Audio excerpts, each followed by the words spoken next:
Homeopathy का मतलब है ऐसी दवाएं देना या जहर देना होम्योपैथिक डोज में जो किसी बीमारी को पैदा, उससे मिलते जुलते जहर कोई बीमारी पैदा कर सकते हैं। इन दो चीजों में फर्क है। मतलब एकोनाइट है, एकोनाइट के असरात नुमाया, खौफ अचानक पैदा होगा, हर बीमारी से खौफ होगा, खुश्क सर्दी में बीमारियां बढ़ेंगी, खुश्क खांसी होगी जिससे मुझे इस वक्त हो रही है, और बहुत सी इलामतें, मगर एकोनाइट की इलामत नहीं है, कोई खौफ नहीं है।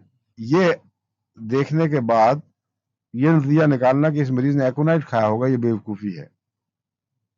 एकोनाइट तो शास के तौर पर किसी को अमदन जहर के तौर पर दिया जाए तो मिलता है। इसका मतलब है कोई और उसके वजूद में टॉक्सिन पैदा हो रही है जिसका मिजाज एकोनाइट से मिलता है। इसलिए aconite is homoeopathic to that disease. ये उस बीमारी की होम्यो दवाई है।